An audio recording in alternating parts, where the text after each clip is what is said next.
Want to be successful in social media marketing? We'll show you how. If you're not utilising social media to market your properties, agent or office, you're missing out on valuable leads from a massive target audience. With over 17 million Australians using Facebook every day, it makes sense to advertise where people are spending most of their time and maximise exposure. With Printforce Social Lab, we list and promote your properties for sale inside of Facebook, Google ad displays, among other social media platforms to ensure they get the best possible marketing reach. By unlocking the power of Facebook's behaviour-based targeting, Printforce Social Listings technology is able to deliver your properties to the most relevant people in the market, whether that's a first home buyer, an investor, or potential vendor. But the benefits don't stop there.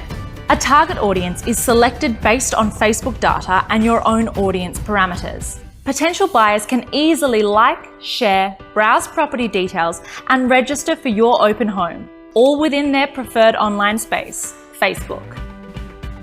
At the same time, you'll get comprehensive reporting to show your vendors exactly how well their property is performing. With Printforce Social Lab, our goal is to get the best possible price for your properties. We do this reaching interested buyers at the right time through a medium they use every day. It's fast to get listed and there's no setup required. So whether you want a sophisticated digital marketing campaign to refresh your brand or want to promote your vendors' properties, we have tailored packages to suit your needs. It all starts with being social. Contact us today.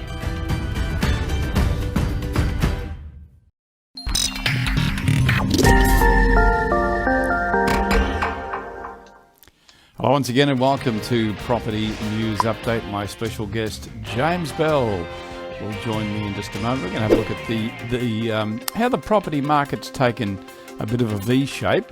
Where the good old days, all that good. I know James will have a bit of input on that. The bubble.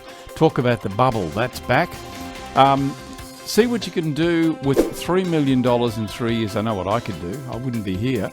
And boost for first-time buyers. They're the stories we're going to cover in today's show. Back with James Bell in just one moment. Did you know you can save up to 70% on your staff costs by outsourcing the low-value, repeatable tasks so your team can focus on growing your business? Beepo is an outsourcing provider focused on the real estate industry. With an English-speaking, tertiary qualified and fully trained team in the Philippines, Beepo will give your business the boost it needs to start growing and returning value to you. For more information, visit beepo.com.au.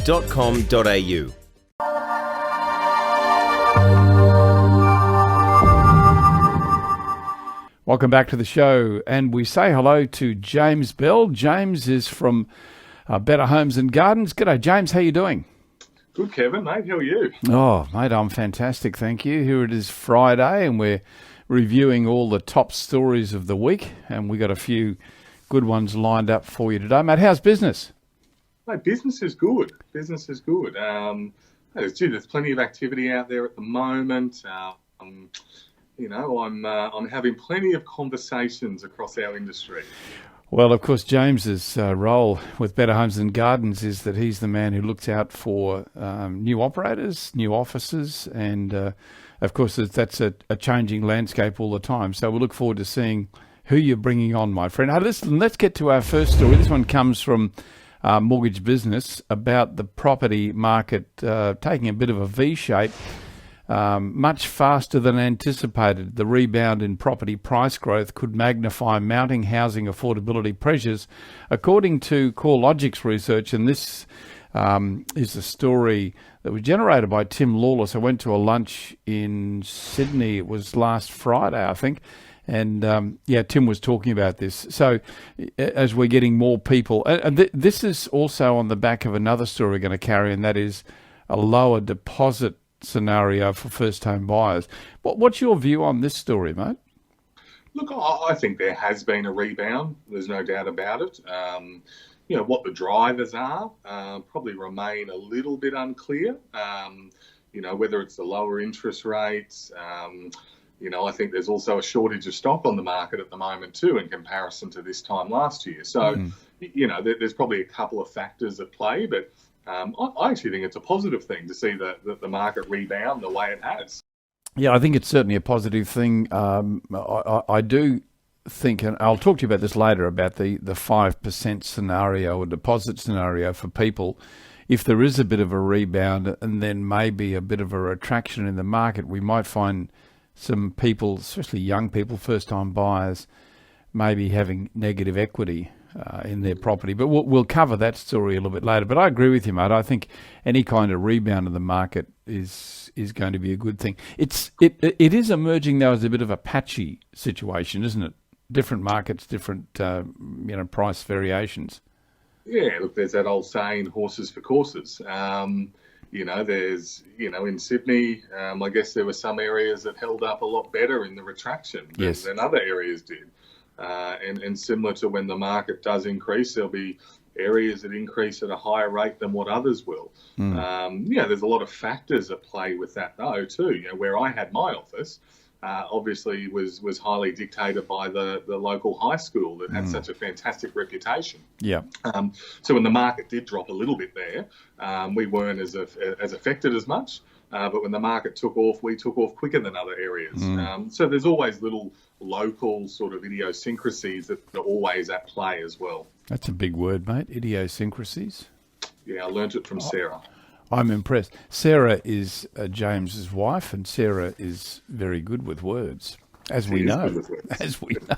I know. Yes. Hey, mate, just before we go to story number 2, which is about the good old days, I want to tell you that Real Estate Talk, the show, is out tomorrow. Some of the stories we're going to cover is just how bad is the WA market. Boy, have they been suffering over there. And some figures that we'll tell you about in our story on Real Estate Talk will demonstrate just how bad it's been. No matter how many rate cuts we have, and we saw one earlier this week from the RBA, no matter how many rate cuts we have, will it really make all that much of a difference to the market? We're going to talk about lovable cities. We've heard about livable cities, James. Well, now, believe it or not, we've got lovable cities. And mate, this story is quite unique because it highlights that while Australia has 3 of the most livable cities, top 10 in the world, we have very few lovable cities. So we need to have a bit more of a love-in, I think. But we'll talk about that. I knew you'd be interested in that story. Definitely. Yeah, new buyers are treading lightly, and how to overcome your money fears. A great new book, which I think I might actually have here. Yes, I do. Have a look at that. That's the book that we're going to feature in this week's show, from Nancy Youssef, all about fear, money and purpose. So join me for that. That's out tomorrow, Real Estate Talk. On to story number 2 with my friend James Bell. This one comes from Yahoo Finance, where were the good old days as good as we're told they were? It's a recurring theme, I think, that it was always easier to buy a home, or our parents found it easier. I know our kids say that. How do you feel about it, James? You and Sarah have just purchased a new home. Was that easy? Oh, look, I wouldn't say it was simple. Obviously everyone's situation is always slightly different. For us, we just came out of owning a business. So obviously our financial situation had changed in terms of, I was only, what would we have been? Only 12 months out of selling our real estate business. So obviously our financial situation had certainly changed. Yep. So the banks took it's probably a bit of a deeper dive rather than what they might have in the past. And obviously some of the newer restrictions around lending. Yeah. But I think for me, we had options as well. So, I think we might have it tougher in some areas, but you look back to where interest rates were. Some would argue that my parents had it tougher back, when they were borrowing money at 13, 14, 15% as well. So, there's always different sides of a story.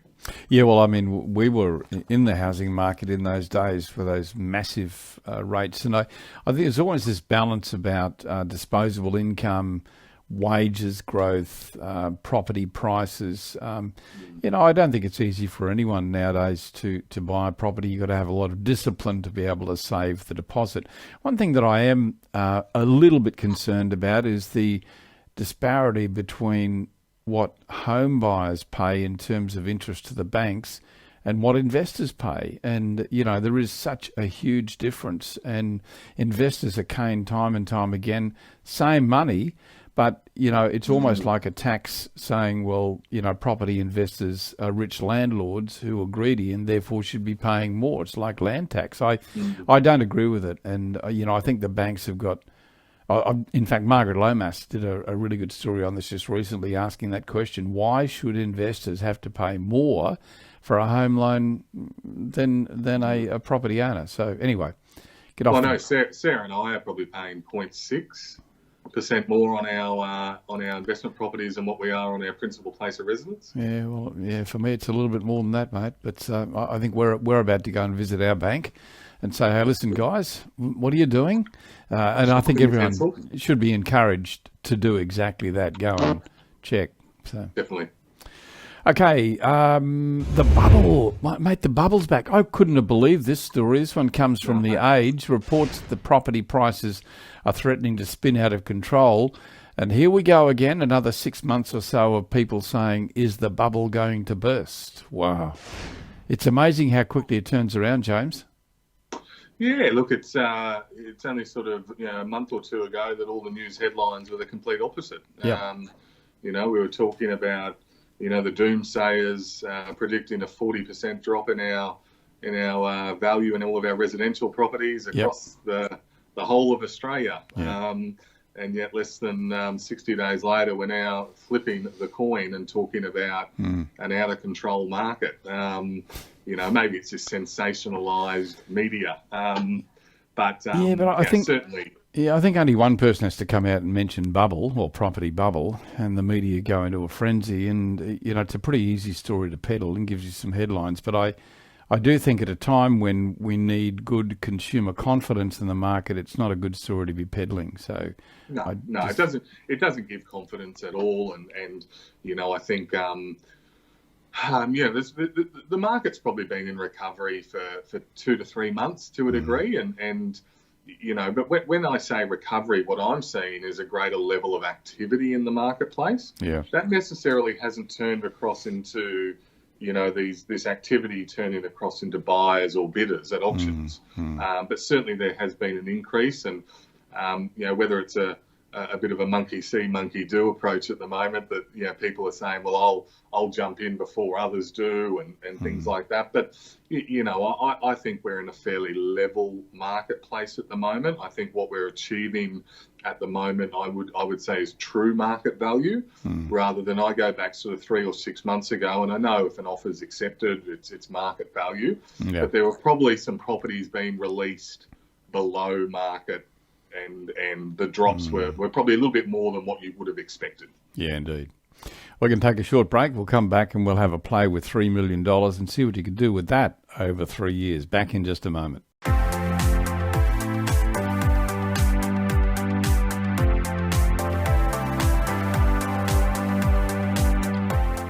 Your business card is a vital selling tool and a constant visual reminder of who you are, what you do, and more importantly, how you can be contacted.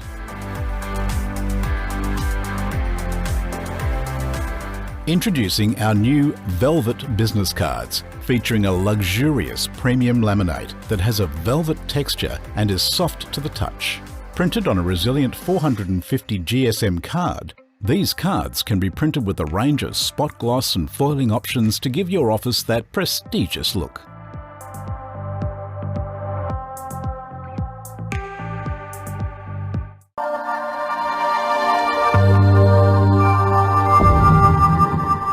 Welcome back to the show. My guest this week is James Bell from Better Homes and Gardens. James, this story comes from realestate.com.au about a couple in Brisbane, in the suburb of Hamilton. That's right. Yes, Hamilton, one of Brisbane's prestige suburbs. $3 million. Have a look at some of these photos. $3 million to renovate this place. It took them 3 years. I got the figures here. I think they paid 2014. They paid about 1.9 million for it then.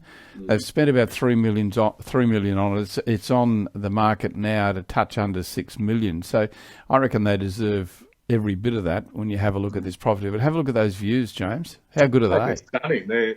They're generally the views that you would see that relate to some Sydney properties that have got the Harbour Bridge in the background. Yes. It's just a stunning transformation of a property. And for those of you who've seen the photos, you can only appreciate that they have spent that volume of money too. Yeah, just sensational. Yeah, I love the story because it gives some before and after photos too. So we're bringing up a few of those just for you to have a look at. But it really is well worth looking at. And if you get the opportunity to go and check it out too, the address is in the story. If you can go to one of the open homes, I'd strongly suggest you do because you'll get some great ideas on home decoration. Hey, James, I want to go to the last story. This one comes from In the Black, who I'd never heard of before. But it's an interesting story because the Australian government has pledged a new first homeowners scheme that allows a minimum 5% deposit for those wanting to get into the market. Is it really wise? And the story is canvassed from the opinions of 3 experts. And interesting to note here that the only one who was sort of kind of in favour of it was someone from the Real Estate Institute of Australia. Is that really any surprise, James? What do you reckon? Oh, look, I think, first homeowners schemes, I started my real estate career and there was one that sort of, sprung up just around that time, and I certainly took advantage of it. But what you see is a huge flow-on effect through the market. So as you go up through the different categories in terms of price, you see, first home buyers, maybe typically buying into that lower end of any given market, which then pushes people up to the next, which pushes people up to the next. Yeah. And it is a bit of a flow-through effect. And there's certainly, in my time, my experience with, first home buyer schemes, it has put an upward pressure on prices, just purely because of activity as well. Yeah. No, very good. Mate, it's been fantastic talking to you. Thank you very much, my friend. I know you've probably got a big weekend. You got any auctions this weekend to call? Mate, I'm actually having a weekend off. Oh, no. How'd you organise that? I'm entering a Southern Territory, jumping across the border and having the weekend in Sydney with the family. Good on you, mate. Well, you enjoy it. Say good day to Sarah for us. All the best, and all the best. We look forward to watching Better Homes and Gardens grow. And, mate, thank you for your time. I appreciate it. Thanks, Kevin. And another invitation for you to join me with Kevin Brogan, who'll join me from CoreLogic a little bit later today. We'll have a look at the auctions over the weekend. And also Real Estate Talk is out tomorrow. A lot's coming up. You'll find them all at propertytv.io. I'm Kevin Turner. I'll see you next time.